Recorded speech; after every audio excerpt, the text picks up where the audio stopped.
Um, thank you, Kayla. You're welcome. Colleagues, good afternoon. It is March the 24th, 1:03 p.m. We are now starting our bill hearings in the House Economic Matters Committee. I will ask, as I always do, that if you are not a member of this committee, that you refrain from using the chat and that you keep yourself muted until you're asked to unmute or you're called upon. The first bill we have is Senator Hayes, Senate Bill 275. Senator, if you will. Absolutely. Good afternoon, Mr. Chair, Mr. Vice Chair, and member of the House Economic Matters Committee. Senator Antonio Hayes for the record. I'm pleased to be here. It's my first time testifying in front of Economic Matters this legislative session, and glad to bring Senate Bill 275 to you. This is a bill that should be familiar to you, and I'll be brief and go to some of the amendments, but overall, we know that most Marylanders, whatever their circumstances, will at some point in their lives need extended time away from work to provide necessary care for a family member or for themselves. A number of situations requiring leave may arise, such as welcoming a new baby or a newly adopted child, having to care for an aging parent or other loved ones. Senate Bill 275 is a little different than what you guys have already heard. And so I want to spend the majority of the time, Mr. Chair, just going over some of the changes that we've made. If that's okay to proceed in that way with you. Okay. Yeah, that's fine. Excellent. Thank you so much, Mr. Chair. So in the amendments, the amendments that are reflected, we define deployment so that Title 10 and Title 32 orders would count for National Guardsmen. Prior to this definition, only foreign deployments under the order of the president would have qualified. Another change that we made, we allowed businesses that were where the owner is the only employee to opt into the program instead of requiring their participation. We took out the definition of next of kin because it's already defined in FMLA statute. We added preemption language, which disallows any local jurisdiction from setting up a paid family leave or medical leave insurance program. We added requirements that an employee provide certifications for intermittent leave and verifying that they identify the identity of a family member. Added language requiring regulations to set up procedures for employers to provide evidence of suspected fraud. We included language requiring the secretary to update the contribution on an annual basis. We changed the contribution split, and I know this is what had been one of the main topics of concern for many. We changed the contribution split from the bill that was originally introduced, which was 50-50 to 75-25. We added language allowing the employer to pay some or all of their employer's share. We also added language requiring an employee to provide notification of the need to take leave in a similar manner as a notification required under FMLA. We reduced circumstances from which an employee can take up to 24 weeks in 1 year. Employees are limited to 12 weeks unless they have both their own health condition and welcome a new child in their home in the same year. If both of these happens, and only if both of these happen, then they could take up to 24 weeks a year. We changed the implementation dates. Contribution collection was moved to October 2023. Next year, benefits will begin in January 1st of 2025. We empowered the Board of Public Works to suspend and increase the maximum weekly benefit if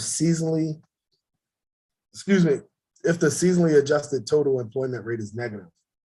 Exempts employees who are individuals with developmental disabilities or self-direct their own services under the Maryland Medicaid Home and Community-Based Services Waiver Program by providing job protection. We included hardship language that allows an employee who suffers substantial, grievous economic injury from being required to restore the employee to their position at the end of the leave if certain notification requirements are met. This is similar to the language that is included in FMLA and the Maryland Parental Leave Act. We clarified the health benefit provision during the leave period tracks with FMLA requirement, and the employees continue to pay their part of the premium in the same manner as if they were not on leave. Remove the private right of action language. We included language from the Healthy Working Families Act that creates an appeal and enforcement process within the Department of Labor. We required the state to conduct an annual actuary study. We provided intent language that the state will pay the employer costs for community-based Medicaid providers. And lastly, Mr. Chairman, we provided language that the state will pay the employee premium for employees making under $15 an hour through June of 2026. With that, Mr. Chairman, I urge a favorable report with amendments. Delegate Empleri. Senator, I'm just curious, what was the vote in the Senate on this, in the committee? I believe it was a party vote. I don't know offhand. Okay, thank you. I figured it was. I just want to make sure. Thank you. Yep. Delegate Howard. Sure. Thank you, Mr. Chair. Where did the National Guard component, have you spoken to the military about this? I mean, there are already systems in place in the military when it comes to deployments as far as hardship, Red Cross emergencies. Why would you enter into that component, especially on a domestic, when they're not abroad, but they're shipped out domestically? The Maryland Military Coalition requested it, and respecting the fact that they know what they're working with, probably well more than what we do, we accepted the amendments that they proposed. But you haven't spoken to any, other than Maryland Military Coalition, you haven't spoken to any ground commanders, any field grade officers. There's been no communication with any chain of command within the National Guard other than Maryland Military Coalition. I cannot say that I've spoken to them, but I believe that they've had conversations through the Maryland Military Coalition. But I have not spoken with any of them. Well, with all due respect, we had a bill maybe 3 days ago on the House floor that directly involved our National Guard and our cybersecurity and defense for the entire state, and we didn't confer with them. So thank you. Rick, the only other thing, Mr. Chairman, and I apologize for talking while you were, but it's important to note that this involves the family of the members and not the actual. Correct. Delegate Watson. Thank you, Mr. Chair. Thank you, Senator Hayes, for being here. And I just had a couple quick questions to try to sort out some of your details that you said very quickly. The employee deduction of 75%, right? Is mandatory, correct? Correct. Okay. So the employee must pay 75% of the cost. And is there a cap on that? Yes, the cap is 0.75%. Okay. And off the top of your head, do you know what that translates to, any particular level of salary? I'm just curious. Yeah, for a salary of about $55,000 a year, it's about $5 and some change. I think like 62 cents per week. Per week. Okay. And then finally, you mentioned one of the amendments you added was that the employer could choose to pay more than 0.25. Absolutely. One of the things that we've heard over the history of this legislation was that there's some employers in the ecosystem that already are having a more generous contribution to their employees, and there's an opportunity for them, not to be mandated to do this. And so, if there are employers who want to, do more on behalf of their employees or take on that burden, we will allow them to do so. Great. Thank you for your answers. Senator Hayes, quick question before we go to the next. So are you saying that there's no cap on total income? I know that in the House bill it was 148,000 Anything more to that was leveled out. Are you saying there's no cap for the Senate bill? They're the very same, Mr. Chairman. So there is a cap as far as Yes. after a certain 148,000, it no longer goes up. Thank you very much. Yes, sir. Uh, Mr. Chairman. Chairman Crosby, Vice Chairman Crosby. Thank you, Mr. Chair. Senator Hayes, quickly, do you know how many people we expect per year to take this program? I think based off of what we shared in the committee, we're estimated, and I think the fiscal note may have mentioned this as well. I think it's about 140,000. Okay. All right. So okay. All right. That's all I wanted to know. Thank you. And that's with Thank you, roughly Mr. Vice Chair. 3.2 million taxpayers, correct, Brian? Yeah, correct. It's 3.163. And you calculated 145,000 would be on average taking this per year. Yeah. So 100. sorry. Go You're ahead, Mr. fine. Vice Chair. Okay, thank you, Vice Chair. Delegate Aaron's, Thank you, Mr. Chairman. Senator, thanks. you have to for coming speak over. up a Good little to see bit, Steve. We can barely hear you, buddy. you. Okay. I think your head's kind of blocked. There you go. Thank you. I'm sorry about my head blocking it there. Just, I had a couple questions. You had mentioned employer to pay for under $15 an hour. What if you have somebody making 16? I guess that they're going to have to foot the whole thing on their own, or 75% on their own, right? No, what probably what you heard was that the state would assume the responsibility for those who are making less than $15 an hour. Is that what you're referring to? Yeah, I think I didn't get that part of it, but go ahead. So Right. that's And so in those cases where an individual was making less than $15 an hour, which in a short amount of years will become the minimum wage. In those cases where someone is making less than $15 an hour before that actually become the minimum wage, the state would assume the responsibility.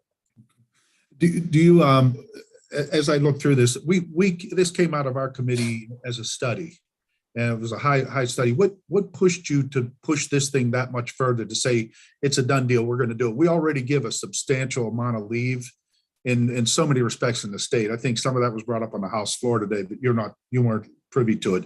Can you maybe address why you pushed this far and want to enact it already? No, absolutely. Delegate, the task force to study paid family leave was created in 2016 and issued a report in 2017. The task force offered a series of recommendations, including oversight for the program, the appropriate equity criteria, the appropriate duration of leave, and minimum requirements for leave. Admittedly, the task force didn't issue a recommendation on a contribution split, but they were instructed that the split was beyond the scope of the task force. The authorizing legislation specifically stated it had to be an employee-funded program. It should also be noted that there was also a 2013 study that looked at temporary disability insurance for Montgomery County, also received federal funding to the study, the issue at the county level. Furthermore, our committee have heard this bill 5 times, and there have been multiple presentations before the Joint Committee on Children, Youth, and Family. I've only had the pleasure of introducing this piece of legislation for the last 3 years.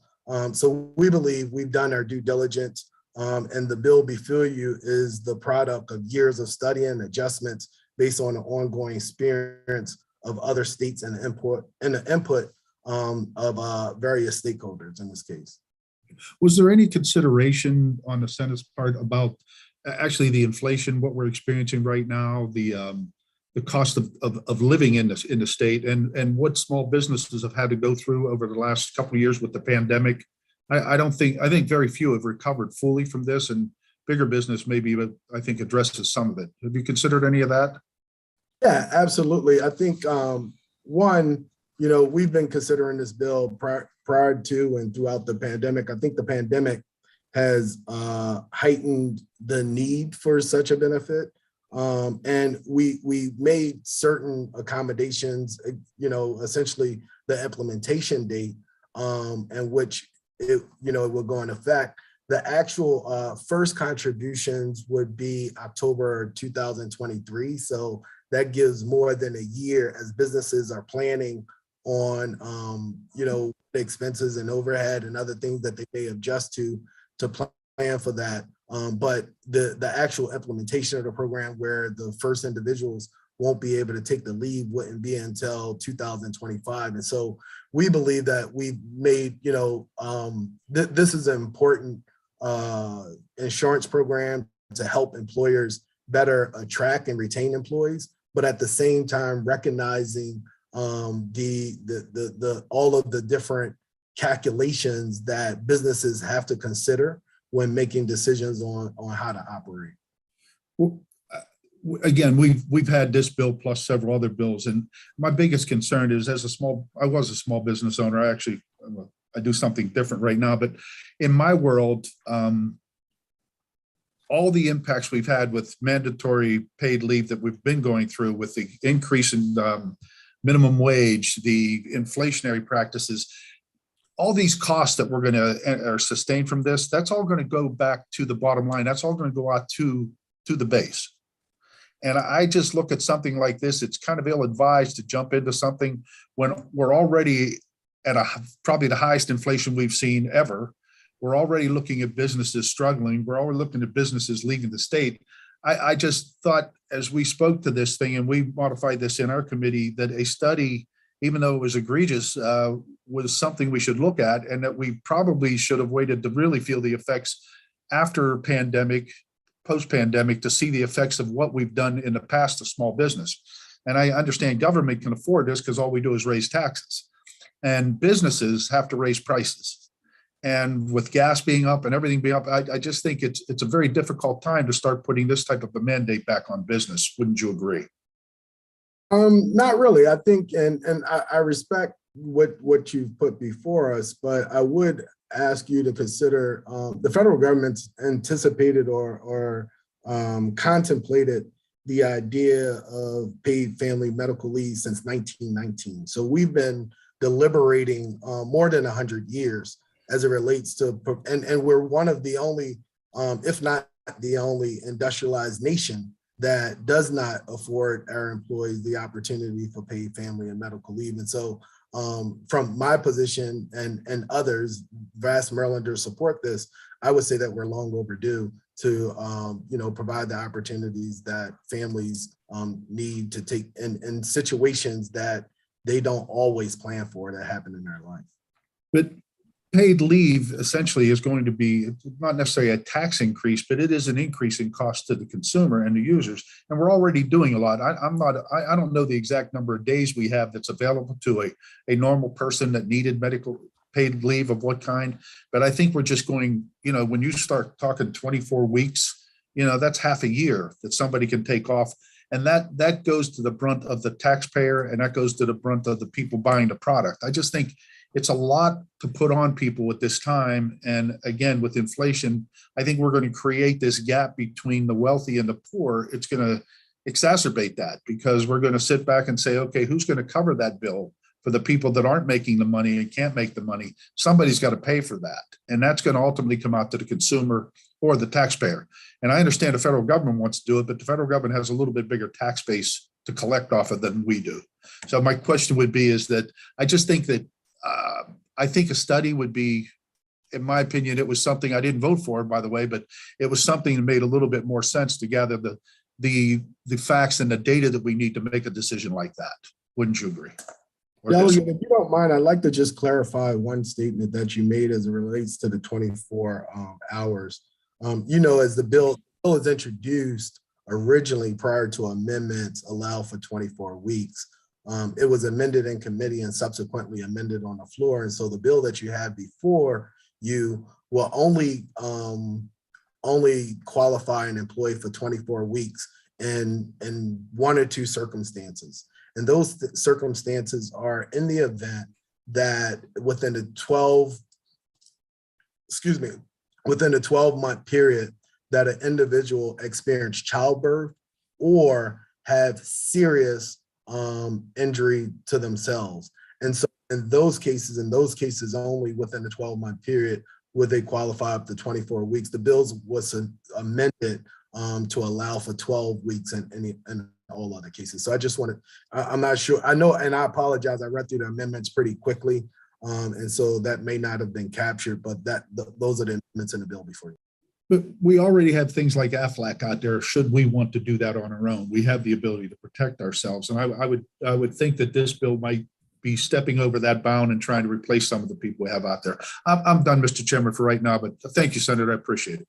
Thank you, Senator. Before we go to the next question, I'm sure you've seen the Department of Labor's letters. Is that correct?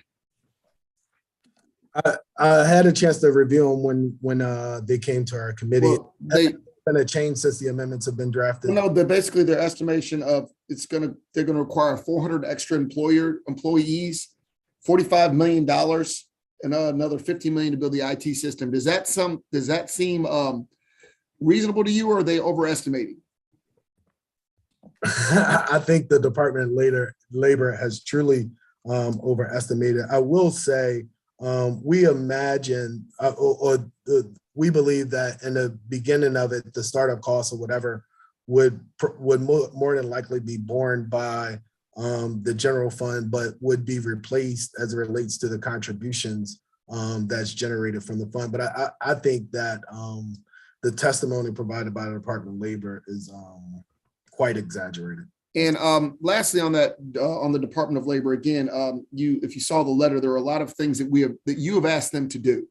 Develop a lot of procedures and processes for dealing with complaints, structure, calculation. Would you be comfortable in an amendment to allow them to do that in consultation with other groups like DBM, things of that nature, because my worry is that we're going to run into what we did with unemployment insurance, which is not a good deal. And they've already expressed their consternation on what you're asking them to do by being responsible for all of these things, which obviously the commission that I had developed would have done. Now we're asking the things that I'd asked the commission to do. You're asking the Department of Labor, who struggled extensively, with unemployment insurance, to now create all of these things on their own. Would you be comfortable in adjusting your fire on that a little bit to include more minds, other agencies, so we don't mess this up? Yeah, Mr. Chairman, I think not only do the committees of jurisdiction, ECM and Senate Finance, know uncomfortably what we've experienced as it relates to unemployment insurance, but we all as legislators have experienced that. I will say there's nothing in the bill that would prohibit them now from cooperating with the other sister agencies or whatever. And then because of delayed implementation, it does provide us enough space if we see that that's not happening naturally to make some changes later on. So you saying you would be opposed to an amendment to do that now? No. Because I wouldn't say that I would be opposed to it. I'm just saying that there's nothing prohibiting them from. Right, but I think after we saw with unemployment, I would be more comfortable in directing them to work with other groups so we could actually, again, we do have time. Even by your numbers, the implementation period isn't until the end of 23. We do have time and to get them to, otherwise they're working in their own silo. And I'm terrified what one brain alone could do. We need a multitude of different trains of thought. So that's just my 2 cents. I'll move on. Indeed, and I'll defer to the wisdom of the chair on this one. I think. Okay, you bring thank you. up a very valid point, Chair. I'll defer to John. John? That's you, Johnny Mouts. You just didn't put anything else up there. I'm not used to that. Sorry about that, Chairman. No, you're fine, Senator, good to see you. Talking about this, I kind of view this as a payroll tax because it's going to be a line item on the payroll, but it's kind of like unemployment, right? Except it's different though. Correct me if I'm wrong, but this is all paid by the employee and the employer, right? Correct. Right. And so there's this pot of money that is available, right? Right. Okay. And so if you don't pay into it or participate, if you don't pay into it, you're not able to benefit from it. And, I hear you on the, on the tax thing. It's actually, we refer to it as assessment. I think it's, philosophical what words you determine to use, and there was a lot of debate on that on the floor. But you're absolutely correct that it's very much similar to uninsurance and that it's an insurance program. Yes, sir. But it's your money. So what are the rights of the employer and the employee to use that money? I mean, the government's taking the money.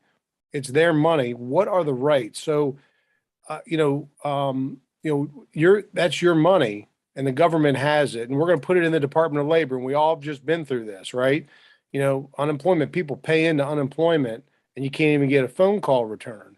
Now we're talking about creating this fund, and it's individuals' direct money. What control do they have over that? Right. And so in the cases, and the bill is kind of personal to me, Delegate, and that, I've had the great fortune of having my grandmother step in at a time in my life where other life safety nets fell from underneath me.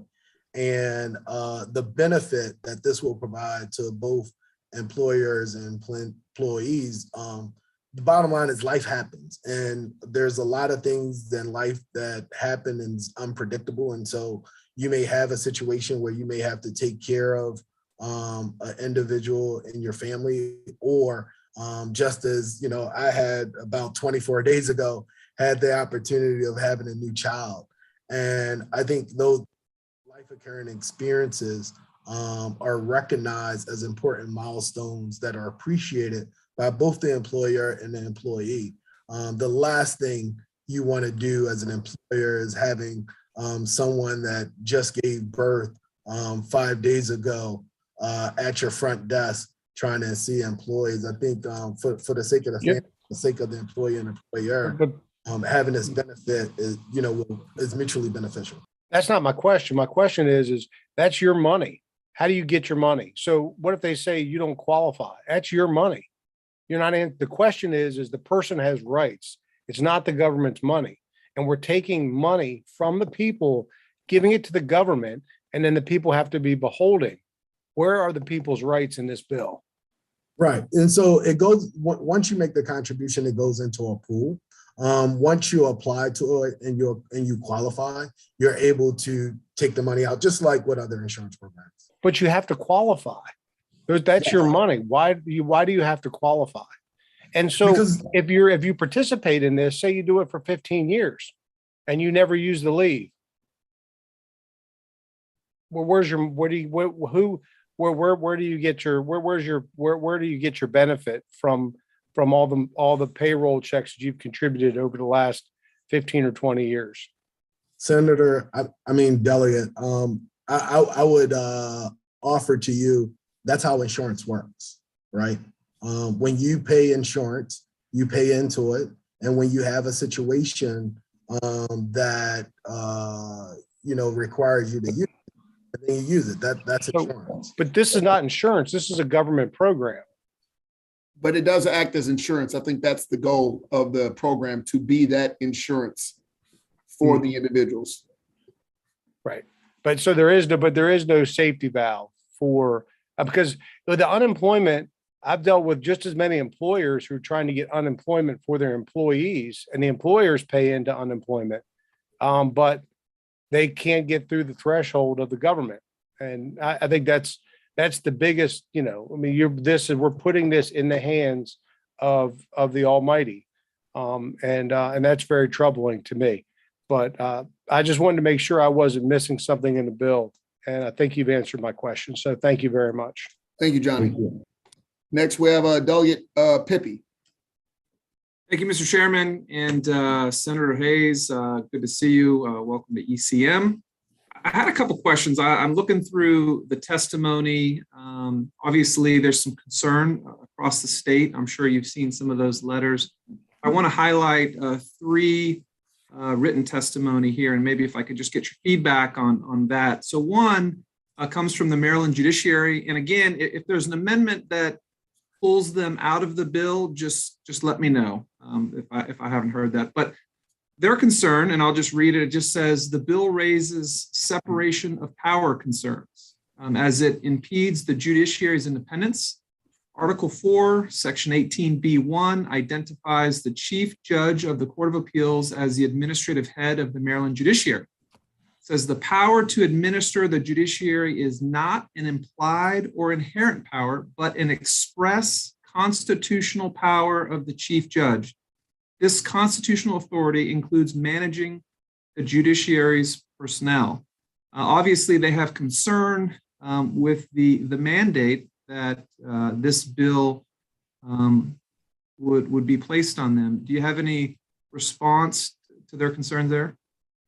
Yeah, and I would just say it is the longstanding history of the judiciary to object to these things. If you look at most of the bills where the legislature seemed to act and have an impact on the judiciary, but they had the same responsibility to conform with employment laws as any other institution. The only thing I would say is that, during COVID, there's been several situations where the governor has put something out on state employees, but that had no impact on us because of the separation of powers. And so I, again, just want to highlight that, they're arguing that there's an express constitutional issue as it pertains to them in this bill. I'm going to move on. I would just offer that in those cases of when the governor put things out, it was not legislative. They were well. The argument exercise of that executive order. We're legislative, they're executive, and then there's judiciary. In this particular case, the judiciary is arguing, hey, we're a separate branch of government. Delegate Pippin, about this question, but we also pass EEOC laws, equal protection for women, things of that nature, and the judiciary damn better follow those laws as well. I mean, we do have the right to protect employees of all kinds, and I know the judiciary may not like the fact that they're also employers, but they are. So we pass laws, and I'm honestly saying this, Jesse, for discussion, because that's interesting food for thought. I didn't see that letter, but like when we did family medical leave, I'm not family medical leave, our whatever that little hippie thing we did a few years ago, gave everybody like 11 days. Healthy working families. Healthy working families. Testimony was submitted from the judiciary. Yeah, that was the same testimony, and they still did it because they had to, because we're trying to keep all. So I'm saying it's truly a discussion because I never thought of it like that. It's ironic. Apparently I don't read as much as you do, but it's like they are also employers. And while they are judiciary, they employ people. So there's a standard. They don't get to sexual harass. They don't get to discriminate. They don't get to do, what they want with bathrooms. They don't get to post things up. We tell them what to post. We tell them certain things they have to do as employers. Don't you think? Yeah, well, I would just say two things. One, I'm merely reading their testimonies. Yeah, I got you. Don't shoot the no. I get that. The messenger. But point B is if we were merely talking about handicap ramps to the Court of Appeals building, that might be a different conversation. What they're referring to here is a mandated. Look, if you can point to where under the Constitution you are required to offer certain benefit packages, but anyways, that's a separate conversation. I got you. Come back to that, but Mr. Chair, I look forward to speaking with you further about that. Please do. Yeah, come talk to me later. Point two comes from Maryland Association of Counties, and hopefully, Senator, you had a chance to review some of their concerns. I'll just read a little snippet. It says, under this bill, all counties would have no choice but to fund mandated employer contributions competing for limited local funds against school construction, public safety, roadway maintenance, and other essential public services. Also concerning is the potential for employer contribution rates for this proposed program to eventually increase to maintain fund solvency as more employees take advantage of this benefit and its funding obligations grow. So if you have any comment on that. Yeah, this bill is to address all employees, right? And there's no carve outs if you work for local government or you work for state employees or whatever. It's for all employees. And so the same impact that it would have on a private business owner or mom and pop pizza shop will be the same requirements on the employment law that our local counties will be held by.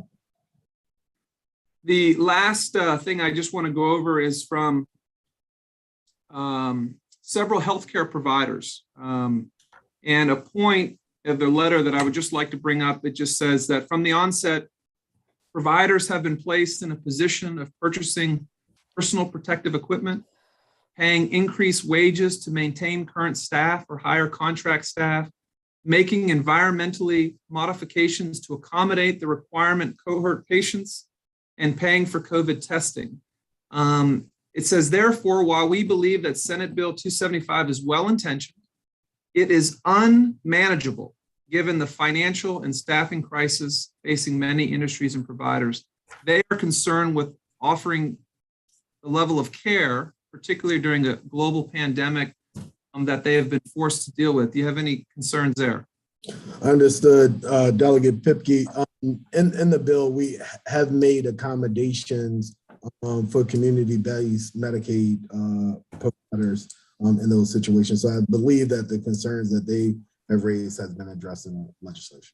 I thought those were only for DDA for developmental disabilities. There were accommodations made for DDAs as well.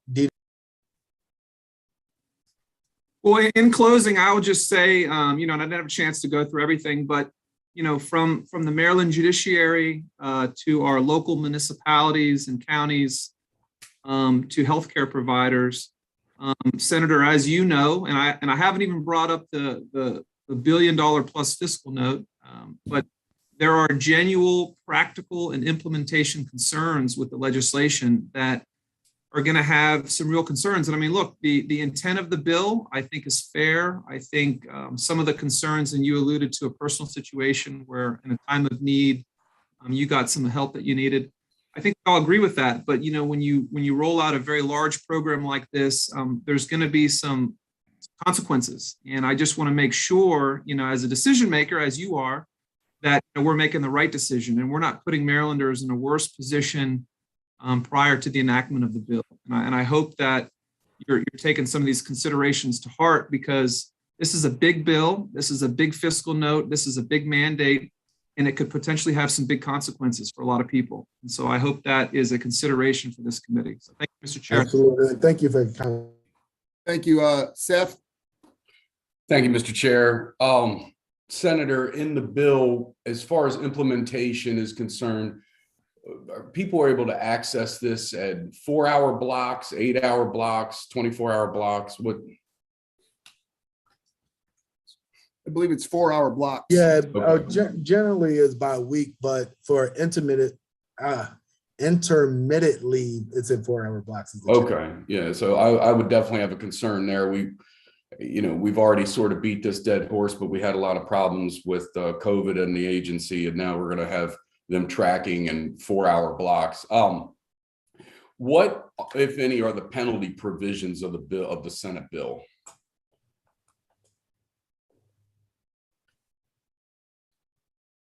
I believe there's civil penalties for fraud that they can come after. The Department of Labor can come after you for civil penalties for fraud. And obviously perjury, that's its own criminal offense. Correct. What about for employers? I believe, to my knowledge. Yeah, so the Department of Labor may exercise whatever the authority that they have in enforcing, labor and employment laws. But I mean, so if it just, and I'll just for clarity, for the committee's clarity. So if an employer is not doing this, what are the penalty provisions? They're not offering this program. What if any are the penalty provisions under the Senate bill? Yeah, I'm trying. That's all right. Take your time, man. To find that right now. But I would say that they're likely consistent with all the other penalties. If you're not paying the minimum wage or any other requirement. Let me see. I think I have it here. Okay. Notice requirement if an individual, if you look on page 26 of the bill, right, starting with line 5. Mm-hmm. Enumerates if an individual willfully makes a false statement or misrepresentation regarding a factual fact, or willfully fails to report a material fact to obtain benefits under this title, the individual is disqualified from receiving benefits for 1 year. If an employer, and this starts on page 9, letter B, if an employer willfully makes or causes to be made a false statement or willfully fails to report material fact for benefit by employee, the employer is subject to a civil penalty up to $1,000 for each occurrence. And then there's some other some other language around penalties in that an employee may not willfully fail or refuse to pay contributions to the fund or tax deduction from the wages of employee to pay any portion of the employee contribution due for the employer. The department may seek repayment of the benefits for an individual who received benefits under the title if the benefits were paid erroneously or as a result of willful misrepresentation by the individual, or a claim for benefits under this title rejected after the benefits were paid. The secretary may waive in whole or in part the repayment of benefits under the subsection A of this section. The error in payment was not due to making a false statement, non-disclosure, or material fact. So there is some recourse. Okay. Individual, may not intentionally misrepresent it themselves in any case. Okay, so, and those would apply to any county or state agencies that would have to implement that as well. So this isn't just applicable to the private sector. Correct. This applies to all employees. Okay, and wouldn't you say, and I understand what you're saying, about our study, which we passed out of the committee versus this bill, but and that there was some earlier conversation about that this bill doesn't limit DLLR working with DBM and those things and other agencies in the state. But wouldn't you have to agree that the passage of this bill versus the passage of the study would limit the way we could implement this bill? Because, I mean, isn't it true that you mentioned that there are other states to do this, but as far as the implementation in some of those other states like New York, that do this, they do it through private insurance carriers and other things and other mechanisms. So, but this bill would literally take that right off the table. This would stand up, essentially, this would stand up a minimum of 100 people at DLLR, which I think is only about 200 people.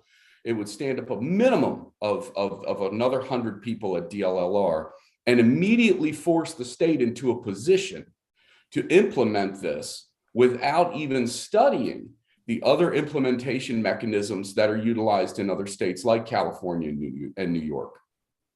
That's what this bill does. So this bill sets up the framework of a program. As you know, and as the legislature oftentimes pass on the policies and legislative initiatives to our responsible state agencies, it's their responsibility beyond that to set up regulations around it. And, and I had the awesome responsibility of setting on ALR, where we consider many of these regulations as they're proposed by the agencies. But this bill essentially sets up the framework after, at least, was it since 2015 deliberations here in the state, and since 1919, since the federal government first deliberated. But the implementation would still be by DNR based on, DLLR based on this bill. And when the study would allow us to look at private insurance carriers, sort of setting, like what you're trying to do now, setting and laying the framework for this program with the oversight being at DLLR. But this bill takes that, it just chops the feet right out of even considering that. Yeah, Delegate, not that I'm a proponent of it, being done privately, but there's nothing in this bill that prohibits that. But our study would bear out whether or not it was more advantageous to do it that way versus this way. So why wouldn't we take a look at that? This bill, like you said, lays it out, and it lays it out to the tune of implementing this bill through DLLR by standing up by their own, split the baby. They're saying 400. We heard 100 by the floor leader on a $20 million, $25 million contingent. That's the word that was used today on the floor. Contingent spending in the budget for this very thing. So, and then we were told, it doesn't take a clairvoyant to know that we are going to pass some type of legislation I was hoping that that was legislation based on a well thought out and well looked at study with input from all sectors, including how to administer it outside of a government agency, like through a private carrier. But again, this bill, it chops the knees right out from under that. So, all right, thank you. Thank you. Delegate Adams. Thank you, Mr. Chair, and sponsor of the bill. So do you think it's politically savvy to drop a massive payroll tax on employees at this time?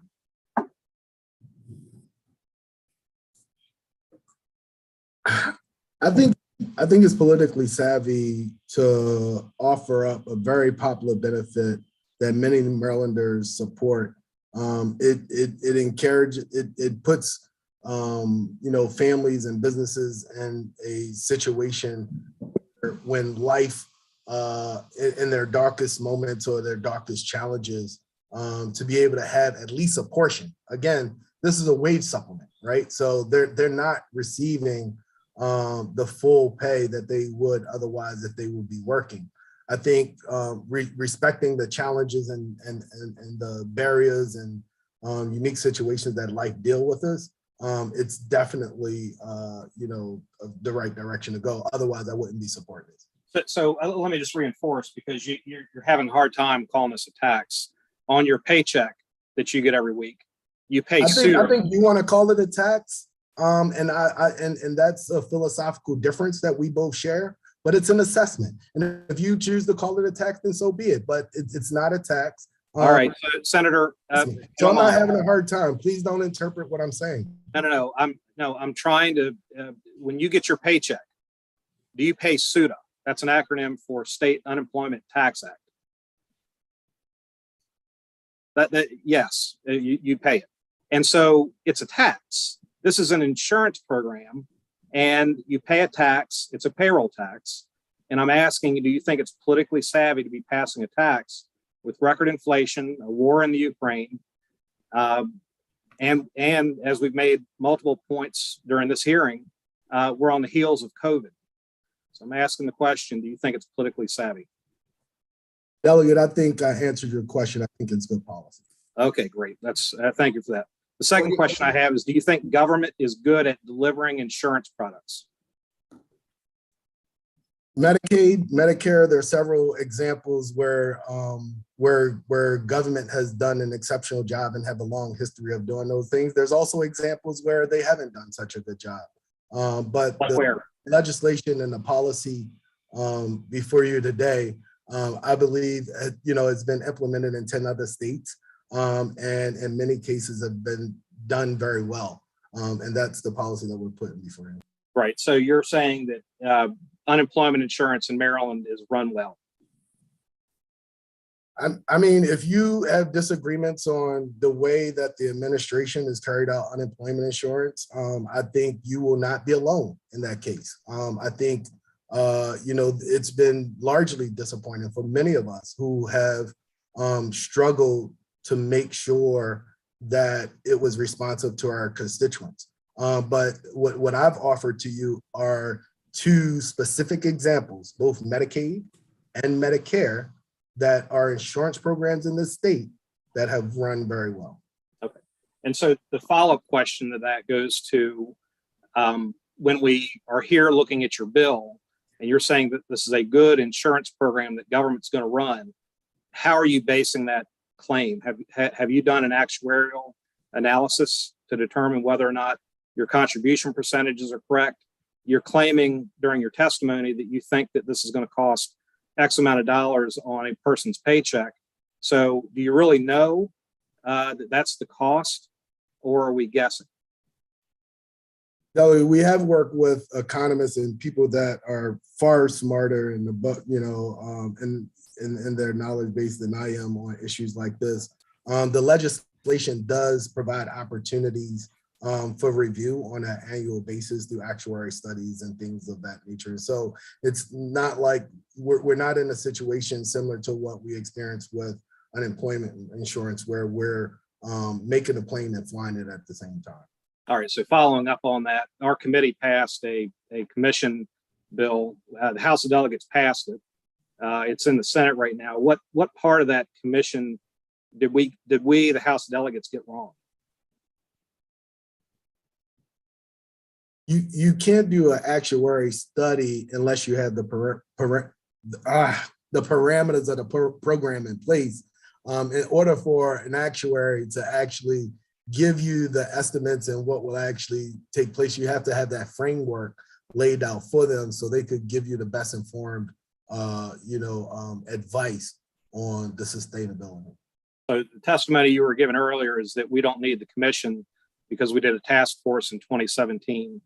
Did the task force give you the framework to do an actuarial analysis? No, they gave us the framework that we developed the framework for. They did not provide us an actuary study. Okay. And the other thing about the task force, did we do anything that relates to an employer-employee split or contribution, or did the task force only look at an employee-only funded program? Yeah, in my testimony, I noted that the task force was prohibited from going into getting into the employee-employee split. So no, they did not. Okay, so last two questions and I'll be done. How many other forms of leave do we have in the private sector, and then separately for state employees? And more importantly, does your bill harmonize this additional leave with other forms of leave that we have in the state?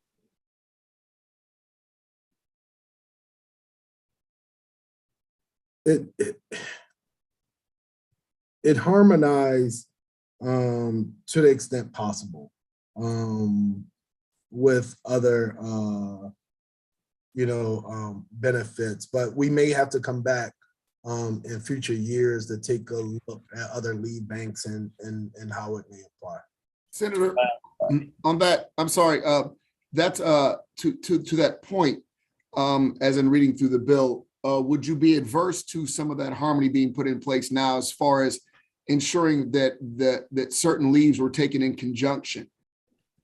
So basically ensuring that this leave, I guess what the good delegate is reaching out to is about the stackability of this and doing one, because this is for an emergent situation, a laid out emergent situation.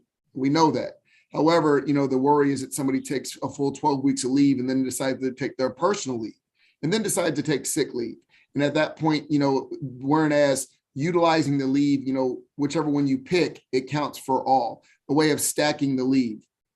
Is your understandable that they're not stacked now, correct? They're Right. stacking. Yeah, Mr. Chairman, we tried to do that in the bill to make sure that there was some type of separation, but I'm definitely open to further conversation to make that more clear. Because if you have that paid medical leave and you're doing 4-hour increments for a loved one's chemotherapy, well, the argument, that's one of the reasons we had that leave developed anyway. So the question may be, well, why would they not use that leave, which is actually fully paid, before we go into doing this kind of leave, which for all intents and purposes really isn't going to be fully paid? Why wouldn't we exhaust those things first? And I guess that's a question that, many people have approached me with, is ensuring that, from an employer standpoint, things of that nature, that those leaves were exhausted prior to this seriously emergent leave. Absolutely. I understand exactly what you're saying and definitely open to further conversation on that. And thank you. Okay. Thank you. Delegate Watson. Yes, thank you, Mr. Chair. So my thinking and questions sort of center around similar topic, the same topic, redundancy. First of all, we know this policy is desperately needed by some working families who basically don't have any type of leave, and this is very much needed in that population. And we also know that many private employers provide pretty generous PTO, sick leave, whatever.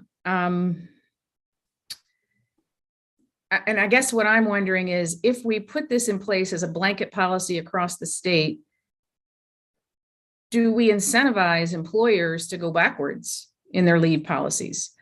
So they provide fewer leave days because this policy is in place and they are paying for it. Does that hurt some of our families who would otherwise be making full salary based on leave the employer is providing if we're incentivizing employers to cut their leave because they now have this? So how those pieces work together, as our chair said, stacking or not stacked, I think I read in the bill that the employer can require the leave be taken concurrently, but does that then mean that they're getting full pay from the employer and partial pay from the program? And Delegate, that was actually, I wrote that down several times because the way I read it, it sounds like you were double dipping. Right. By allowing them to use, allowing the employer, allowing the employee to use both. Also sounds like you'd be, one is from your employer, the other one is from this fund that you paid into. So it seems like it would be double dipping. That's a good point. Yeah, and to that point, it caps it at 100%. And also what I would say to you, Delegate, part of the businesses that are providing, a leave beyond this, it's really, about competitiveness. And we're lucky here in Maryland to have a significant and wide-ranging, compassionate business community that see it's in their best interest to be competitive in the marketplace to offer such a benefit. But as you adequately pointed out, there are many employees that aren't afforded such an opportunity. And so we want to make sure that this is applicable to as many employers and employees across the state to afford themselves this opportunity. But I do not agree that by having this will encourage businesses to lower whatever their contribution is. I think they've made a wise business decision in what works for them in their workplace environment. Okay, given what you just said, I wonder why we don't have some provision in the law that would allow employers that already provide this type of leave to be opt out. Okay, so what? It's in there. Okay, so what would be an example of a company's program that could opt out? As long as it's equal to or greater than what's being offered by the state. Yeah. So, and that's to the chairman's point also, Delegate, most large businesses already provide it. The problem is we don't really have a mechanism for small businesses to pay. And so this expands the opportunity for, employers, no matter how large they are to pay. But even, Mr. Chair, even private sector businesses that are large or that are medium-sized in Maryland may provide the same provisions for employees with seniority with so many years. Correct. They probably are not providing it for employees that have just a few years in. And so then even though they're providing it down the road, they would be subject to this. So it just feels like there is redundancy here, that if we could eliminate some of the redundancy, the whole cost might come down. That's the only point I'm making. Gotcha. Thank you very much, Delegate. Delegate Chi. Delegate Harrison. All right. Thank you, Mr. Chair. And thank you, Senator, for your patience and your leadership on this very important issue. I think it's been years in the making. And as my good colleague, Delegate Watson mentioned, it is really past time that we advance something to that effect. However, we're here to try to make sure that we take into consideration the new economic dynamics of the past few years and make sure we think through some of the nuances and impact for different sectors. So my question is exactly to that point. I flipped through some of the testimonies and I wonder, so for example, nonprofits, right? As I was reading the definition of your third reader text, it says employer does not include whatever, right? It does not carve out nonprofits. So nonprofits are still included, correct? And then in the testimonies, I saw something by several, associations representing different groups saying it would impact their staffing, and their staff already are opting out of retirement savings. How could they participate in something like this? So I just wonder if you have heard from CBOs, community-based nonprofits, that oftentimes depend on state, county, local, federal, funding and some, minimal individual donations to sustain themselves. And their employees tend to be not highly paid. And beyond the ones that I have seen, like those development disability funded organizations, have you heard of other CBOs that express similar concerns? No, thank you for that question, Delachi. So for far as DDA, we addressed that in the amendment in the version that you have before you. I would definitely offer that some of the most vocal proponents for this legislation are nonprofits, right? This legislation is supported by the Maryland nonprofit organizations.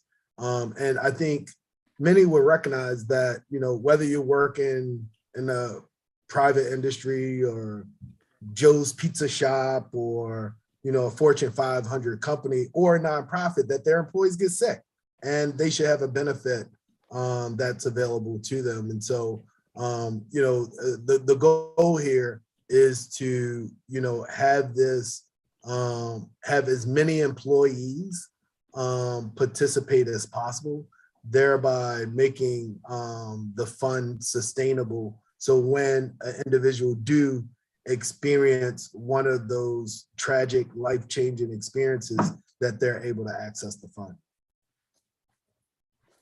So you're saying they're largely in support of this, your current version of the bill. Thank you. Okay, Senator Hayes, it is your testimony. Do you expect the state employees, Department of Legislative Services, DJS, or is your plan for them to also participate in this program? Correct. Everybody, so the state is going to be leading by the example in this program and paying its fair share. Yes, sir. Outstanding. Go ahead, John. Sorry, Chairman, I'm taking another bite of the apple. I apologize. I'm an ENT at the same time. I understand. And I've heard some testimony and I'm a little confused, Senator. Is this program, is it an opt-in? No. So who is covered and who's required to be a part of it and who is not?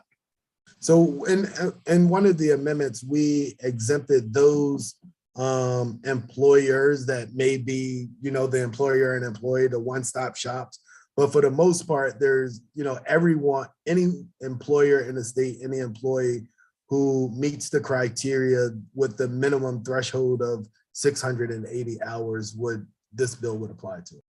So if you worked for say I was a carpenter and, I worked for, 10, 15 years, and then I joined a contracting company and I worked for, 10 years. I got it backwards. Say I worked for the contractor coming out of high school, and then I opened up my own shop. And then we had a child or something, you don't want me to do my hypotheticals, but you know what I'm saying? So you paid into this program, but then you're out of the program. Can you access your funds then?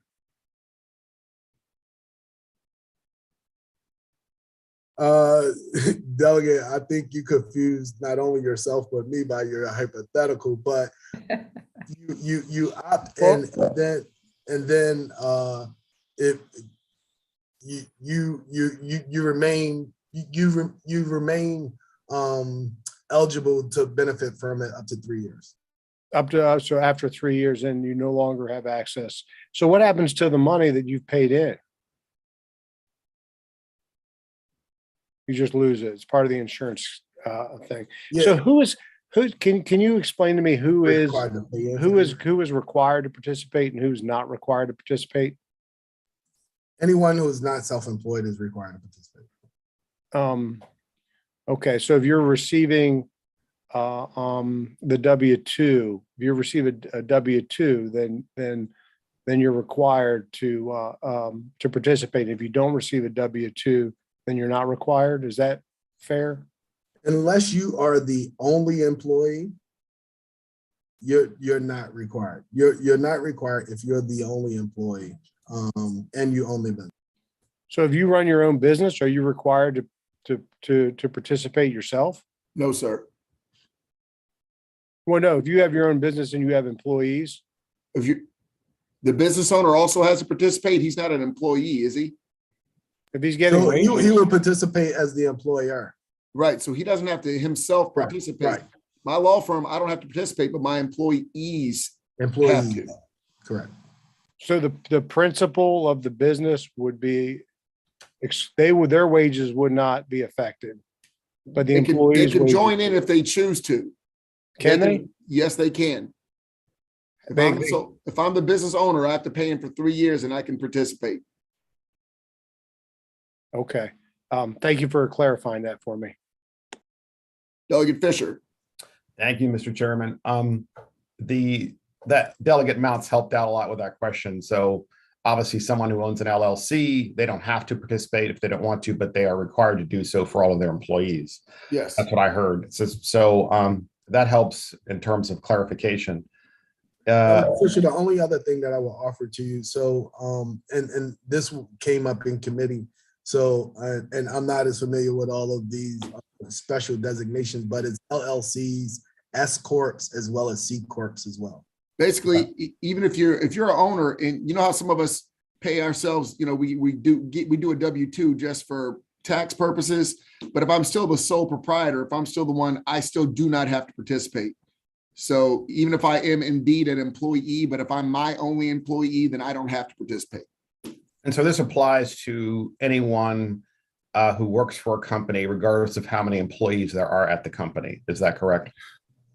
Okay. Yes. So is there any concern or any resolution that you have in the bill that if a company has, let's say, 5 employees and the owner has opted out himself or herself from paying into this system, but obviously must do so for the 5 employees, and 4 of the 5 employees happen to avail themselves of this program, the employer now no longer has any employees except for 1 employee. Any concern about, when we have these big kind of programs, what that does to the small person, the small business owner? Any resolution in the bill about that? So we put in a hardship provision, whereas, employers could avail themselves to where they wouldn't have to be compelled to the job protections. Interesting. So in ECM, obviously, and elsewhere, we have a term that we have, it's regulatory capture. And it's kind of what I'm trying to get a handle on here with this bill. The bill applies to everybody except for the owner himself or herself with respect to their own individual insurance, but they must pay it for everybody else, whatever the split ends up being.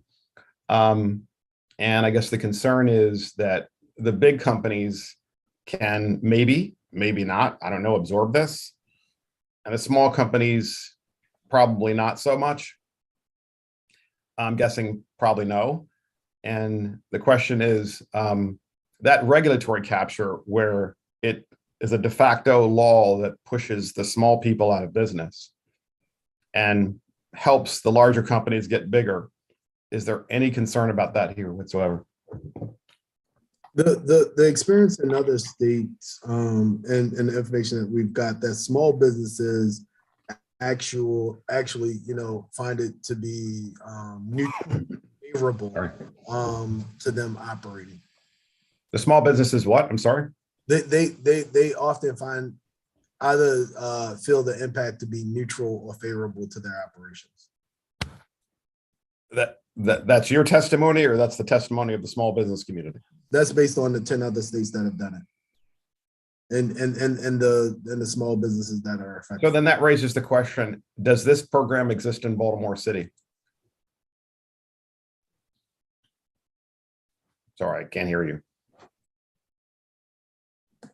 No, it does not exist in Baltimore City. Why not try it in Baltimore City to see how it works? What's that? Why not, when we have big programs like this, I have long argued, and I think, there's a lot of merit. I'm confused by your question. Are you referring to that we should try it in Baltimore City because I'm from Baltimore City? Is that what you're implying? No, my question is, since Baltimore City is a big. Why Baltimore City? Because it's a large entity. And since you represent Baltimore City, it would be like a delegation thing in a large entity with obviously a lot of people to see if it actually works and to see as a microcosm what its impact would be, let's say, on the small business community. That's why. Interesting. That was my question. I was curious if you were targeting Baltimore City because I represent Baltimore City. I will offer to you that Montgomery County has tried to do this on their own. Montgomery County being quite significant in its population, even greater than Baltimore City and a lot of other counties. Unfortunately, as local jurisdictions, they don't have access to all of the wage information that the Department of Labor have. And so I hope that answered your question. So in other words, no one in the state has passed this yet at the county level or at the Baltimore City level or maybe even the township level. And the Maryland Senate has. Sorry? You said no one has passed it. The Maryland Senate has passed it. No, that's not what my question was. No, they have local jurisdiction. I mean, correct. Pretty You're clear. correct. Okay, so and I asked that question because once again, I think it would be helpful because look, if this is a bill that I thought was a good idea, I would, because of its impact, I would try it in Calvert County where I'm from, okay, where I represent, let's put it that way. And that's why I mentioned Baltimore City. It's not picking on Baltimore. I mean, I was born and raised there. So it's more like, hey, this is a big unit of government with a lot of people and presumably a reasonable amount of businesses. Why not try it there and as a pilot and see what its true impact is before we go statewide with it? That really is my question. And your answer is? Yeah, the only thing I could say to you, Delegate, is the Montgomery County study, which Montgomery County is probably, I don't know, but I think they're the largest jurisdiction. I could probably be fact checked on that. But their study showed us that this cannot be done on a local level. That it could not be done. So then, correct. So if that were so, then why is it that AFLAC and others offer insurances already if employers want to do this? I mean, I know your bill makes it compulsory and creates this grandiose state scheme, but if you could use insurance companies that are private companies already to do this, then clearly you don't need to have any kind of scale to do it. You can just do it. AFLAC and others have the infrastructure to do this. I'm not certain, and you may know better than I, if they're doing this on any local jurisdiction level. They're doing it in Connecticut. AFLAC is actually doing it the entire state. So they privatized it in other states. Mr. Chair, are you aware of them doing it on, I think his question was to the local jurisdiction. I'm not aware. There may be a few cities in California, I think they're also trying it, but it's done. But again, it's the Connecticut is a small state, Mr. Chairman, obviously, relatively speaking. And I think that's fair. The senator saying, have they done it in a local jurisdiction? I don't know the answer to that either. But my suggestion is that that's how you do it. You start out, I'm suggesting that would be a good approach. It would be very constructive to see how it works. Because when you see how that works, then you can find out whether regulatory capture is occurring, let's say in the microcosm of Baltimore City, that is to say, small businesses deciding that they're packing up and leaving or closing, or whether lots of people flock to Baltimore City because they think it's a great idea. And this is really the conversation that I really wanted to have with you, because I think it's an important one when we put forth these very grandiose and large bills that treat all businesses the same, when in fact all businesses are hardly capable of doing the same thing. Okay. Appreciate it, Delegate. Thank you. Last question, Delegate Pippy. We gotta move on. Go ahead, Delegate. All right, thank you, Mr. Chairman and Senator, for my second bite of the apple. Last point I want to make, and it kind of piggybacks off of some of the testimony some of the questions we just heard, but there was some testimony in the floor system, and I'm just going to read it because I think it's very helpful before you go. So it says, as of this writing, at least 12 states and the District of Columbia have enacted a paid family and medical leave law. Okay. 2 of the 12 apply only to the public sector. None of those 12 states border Maryland. In addition, Maryland employers are currently required to provide up to 13 different types of paid and unpaid leave. It says the Bipartisan Policy Center reports that as of January 13th, 2022, 1 of the 10 states, PFMLL, is an opt-in or voluntary program. 5 of the 10 states are fully funded by the employee payroll tax, and the remaining 4 of the 10 exempt small employers from having to pay the tax. If SB 275 is passed and enacted, that will make Maryland the only state to impose this type of mandatory payroll tax on all Maryland employers and their employees. Would you say that's a fair testimony, Senator? What I will offer is that DC already has it. Delaware is close to having it. And there is a diversity of applications as you look at it from state to state across the country. Well, Senator, on that, so I guess because it sounds like my good delegate's trying to get to the question, would you be opposed to exempting out employers with 14 or less employees? I think I'm sorry, I was having a hard I time. just think I kind of know where he's going with this because, I know my colleagues. Right. Yeah, no, I hear you. I think the more exemptions that are provided, it makes the fund itself less liable. I think if you look at some states that have exempted to put a cap on the amount of employees that a business has had, they found themselves in precarious situations whereas the fund were not sustainable. The goal of this, obviously, is to make sure that it is able to sustain itself and that all employees, including those in part-time employment, will have the opportunity to benefit from it. Yeah, and the last thing I'll say, and I'll hope I'll leave with this, as a delegate, you probably remember when you were delegate before, we're given a budget, and that budget has to fund a full-time person.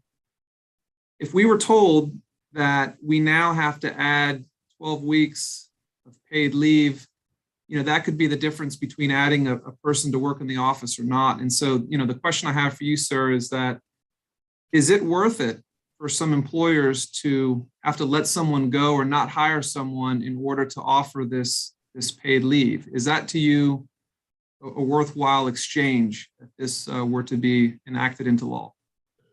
Delegate, I do remember my days in the House of Delegates. Those were some of the best days of my life. That's where I got my foundation, and I'll always be a delegate at heart. I think the institution itself has prepared me in a role that I am.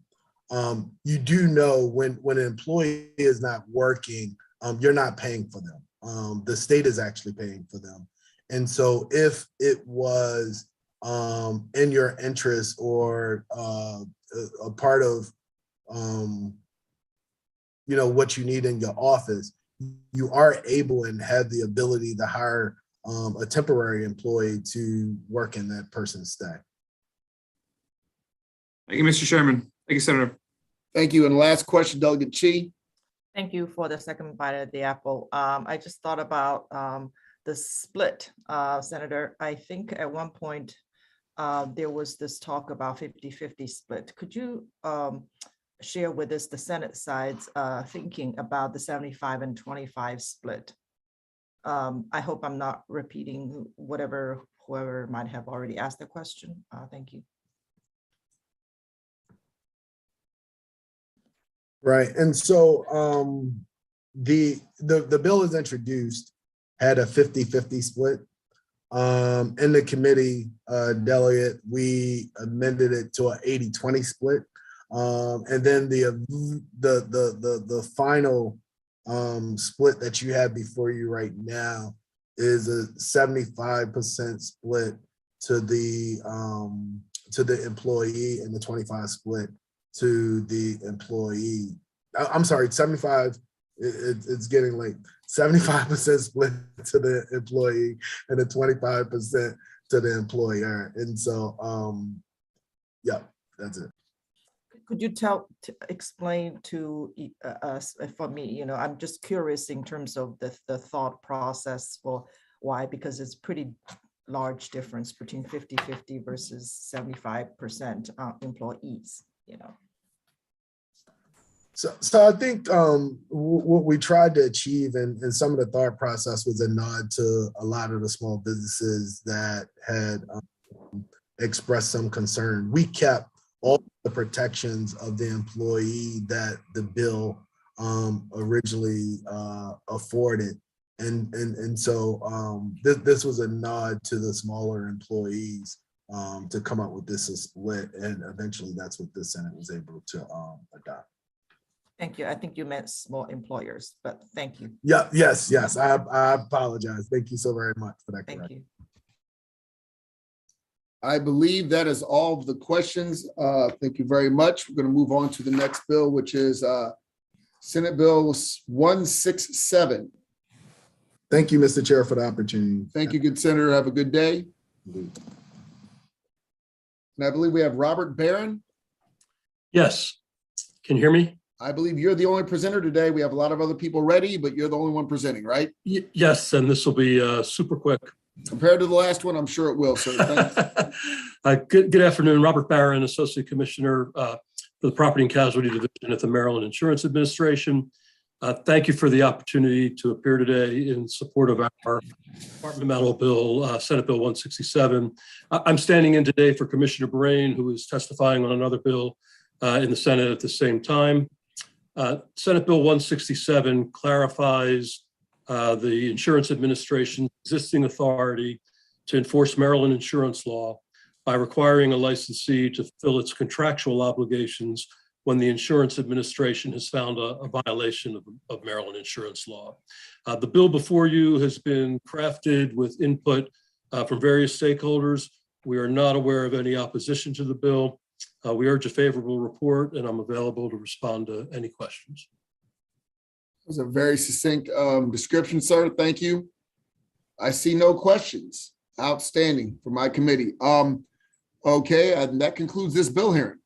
Next bill hearing we have is Senate Bill 188. And we have Mr. Van Dorsey, who's been waiting patiently for an eon. Whenever you're ready, sir. Thank you, Mr. Chairman. Van Dorsey, I am Principal Counsel to the Maryland Insurance Administration. Senate Bill 188 is a very straightforward, simple bill. It eliminates the requirement for insurers that their review of managing general agents with regard to their operations and their underwriting practices and their claim processes, that it be on site.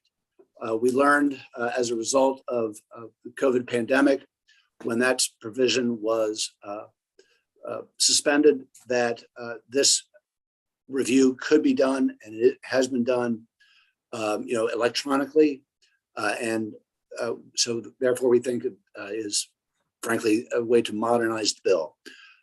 We urge a favorable report on Senate Bill 188. Okay, seeing no questions. That concludes this bill. That concludes the bill hearings. Colleagues, we're done for now. I expect to see everyone at 6 p.m. at the Metro. Thank you guys very much for your questions and your time. Seth, you look like you have a question. You're just waving goodbye. Outstanding. I'll see everybody in a little while. Take care and God bless everyone. All right, Mr. Chair.